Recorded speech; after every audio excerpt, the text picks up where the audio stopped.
صلی علی سیدنا و حبیبنا و شفیعنا و سندنا و مولانا محمد و بارک وسلم۔ پیمائش جو ہے میزر جس کو کہتے ہیں، ایک تو ذہن کی ہوتی ہے۔ ذہنی پیمائش اس طرح کی جا سکتی ہے، بچہ ذہین کون سا، کس بچے کو ہم ذہین کہیں گے۔ بچے کی جسمانی عمر کے ساتھ ذہنی عمر میں بھی اضافہ ہوتا ہے۔ 5 سال کا ہے تو 5 سال کی عمر کے حساب سے اس کا ذہن بھی ہوتا ہے۔ اگر بچہ 5 سال کا ہے اور اس کی عمر کے اعتبار سے اس کا ذہن بنا ہوا نہیں ہے، مثلا 3 سال کی عمر کا ذہن ہے، تو یہ بچہ کمزور ہے۔ اور اگر بعض مرتبہ ایسا ہوتا ہے کہ عمر اس کی 5 سال کی ہے، ذہن اس کا 7-8 سال کے بچے جیسا ہوتا ہے، تو یہ آئیکن ہے، بہت اچھا بچہ ہے، مثالی بچہ جس کو ہم نمونہ کہتے ہیں۔ تو اس کی پیمائش کی جائے کہ کون سا بچہ کیسا ہے، اس کی ذہنی پیمائش۔ اگر یہ بچہ آئیکن ہو تو ایسے بچوں کی لسٹ بنائی جائے ہر کلاس میں کہ کون سا بچہ آئیکن ہے، اس پر اس لائن کی محنت کی جا سکتی ہے۔ کون سا بچہ ذہین ہے، ہمارے پاس لسٹ ہو، لیکن بچوں کو یہ پتہ نہ چلے کہ یہ اعلیٰ ہے یا اوسط ہے، لیکن ٹیچر کے پاس یہ لسٹ ہو، اسکول کے پاس ہو۔ اس کے لیے آپ یہ بھی کر سکتے ہیں بچے کو آگے بڑھانے کے لیے کہ کوئی ایک معیار، گول جس کو کہتے ہیں، متعین کیجئے اس کے حساب سے، بچے کے حساب سے کہ آپ کا یہ گول ہے، وہاں تک آپ کو کچھ پہنچنا ہے۔ ہم اس کو معیار کہتے ہیں اردو میں، کہ اس معیار پر آپ کو پہنچنا ہے۔ اس کے لیے آپ ہماری مدد کرو گے اور ہم آپ کی رہنمائی کریں گے، تو انشاءاللہ آپ اس معیار پر، اس گول پر پہنچ جاؤ گے۔ اس طرح ہم اس کو آگے بڑھا سکتے ہیں۔ مثلا نبی کریم صلی اللہ علیہ وسلم نے یہ بتلایا کہ 2 چیزوں کی ضمانت دو تو میں تم کو جنت کی ضمانت دیتا ہوں۔ چنانچہ 2 چیزیں کیا ہے؟ فرمایا کہ تمہاری زبان اور شرمگاہ، زبان اور شرمگاہ کی مجھے گارنٹی دے دو، میں تم کو جنت کی گارنٹی دیتا ہوں۔ یہ معیار ہے بتایا، لیکن ایک علاج بھی بتایا، طریقہ بھی بتایا کہ اس معیار پر، اس گول پر پہنچنے کے لیے یہ 2 راستے ہیں، اس راستے سے چلو گے تو آپ یہاں پہنچ جاؤ گے۔ اس طرح بچوں کے لیے آپ اس کو آگے بڑھا سکتے ہو، اس کے معیار کو متعین کیا جائے ذہن کے مطابق، اور پھر اس کو آگے چلایا جائے، تو اس اعتبار سے انشاءاللہ بچہ آگے بڑھے گا۔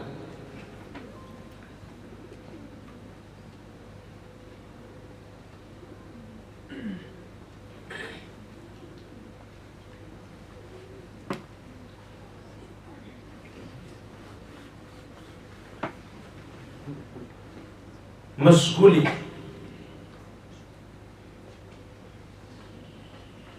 ذہنی مشغولی، ذہن کو مشغول کرنا ہے۔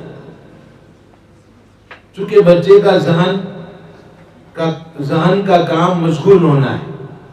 آپ اس کو کسی نہ کسی کام میں نہیں لگاؤ گے تو کسی نہ کسی کام میں وہ مشغول ہو جائے گا، چاہے کھیل میں، چاہے کسی اور کام میں، کسی اور جگہ کے اندر۔ اس لیے اس کو کسی اچھے کام میں مشغول کرنا ضروری ہے، ورنہ لغویات میں مشغول ہو جائے گا۔ مدرس کے لیے لازم ہے کہ معلوم کریں کہ طالب علم کا ذہن کسی لغویات میں مشغول نہیں ہے۔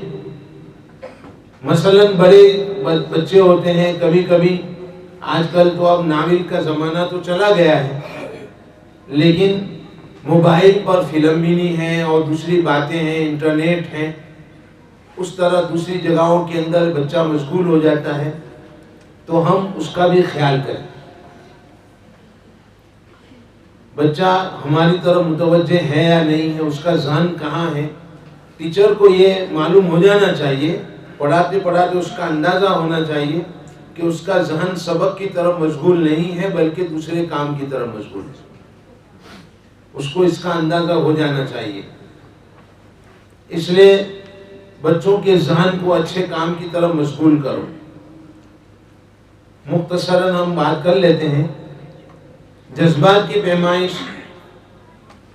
مثلا معافی کا جذبہ ہے، کل بھی میں نے بتایا تھا، انتقام کا جذبہ ہے، کسی کام کی حرص اور طمع کا جذبہ ہے، خود غرضی ہے، حسد ہے، کون سا جذبہ اس میں کان فرما ہے، اس کی ہمیں پیمائش کرنی پڑے گی۔ پیمائش کرنے کے بعد ہی ہم اس کی اچھی طرح رہنمائی اور رہبری کر سکتے ہیں۔ اسی طریقے سے مزاج کی پیمائش، طبیعت کے سست ہیں، ڈرپوک ہیں، نرم ہیں یا سخت مزاج ہیں، مستقل مزاج ہیں یا عدم استقلال ہیں، یعنی کسی جگہ پر جم سکتا ہے یا نہیں جم سکتا، تو یہ سب مزاج کی پیمائش ہم کر سکتے ہیں۔ اور جب تک ہم ان تمام چیزوں سے واقف نہیں ہوں گے صحیح تربیت نہیں کر پائیں گے۔ دیکھو مزاج کی رعایت، حدیث ہے ایک شخص نے روزہ کی حالت میں اپنی بیوی سے بوسہ لینے کی اجازت طلب کی تو آپ صلی اللہ تعالیٰ علیہ وسلم نے منع فرمایا، اور ایک شخص نے اجازت طلب کی تو آپ صلی اللہ تعالیٰ علیہ وسلم نے اجازت دے دی۔ حالانکہ ایک ہی بات تھی، لیکن آپ نے ایک کو اجازت دی، ایک کو اجازت نہیں دی۔ محدثین تو اس پر کلام نہیں فرماتے، لیکن میں بتلاتا رہتا ہوں کہ ایک کے مزاج کے اندر یہ بات تھی کہ وہ آگے بڑھ سکتا تھا، روزے کی حالت میں روزہ فاسد ہو سکتا تھا، تو آپ صلی اللہ تعالیٰ علیہ وسلم نے اس کو منع فرمایا۔ دوسرے کے مزاج میں اعتدال تھا تو آپ صلی اللہ تعالیٰ علیہ وسلم نے اس کو اجازت دے دی۔ تو مزاج کی رعایت کرنا بہت ضروری ہے، یہ حدیث سے ثابت ہوا۔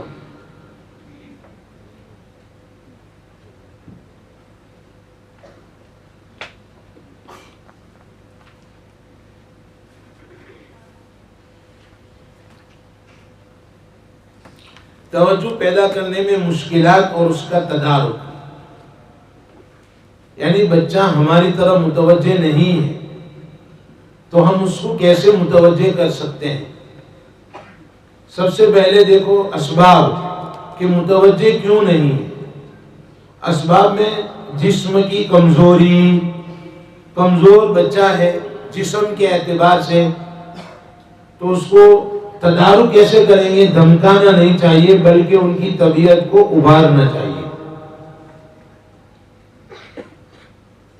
دوسرے نمبر پر ہے بزدل، ڈرپوک، اپنے طلباء کو اپنی لیاقت پر اعتماد، اور اسے طلباء کو اپنی لیاقت پر، ایسے طالب علم کو اپنی لیاقت پر اعتماد نہیں ہوتا ہے، ڈرپوک ہے، اس کو اپنی ذات پر اعتماد نہیں ہے۔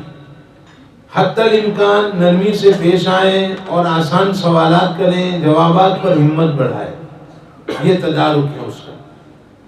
بعض طلباء فطرتاً طبیعت کے سست ہوتے ہیں، بار بار سوالات کے ذریعے سے اس کو متوجہ رکھیں۔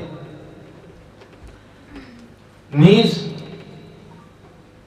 بعض طلباء ایسے ہوتے ہیں جو بنا سوچے تیز ترار ہوتے ہیں، نیز نہیں ہے، تیز ترار ہوتے ہیں، بہت ذہین ہوتے ہیں، آپ سوال کرو تو بلا سوچے سمجھے وہ سوال کا جواب دیتے ہیں، بلا سوچے سمجھے سوال کا جواب دیتے ہیں۔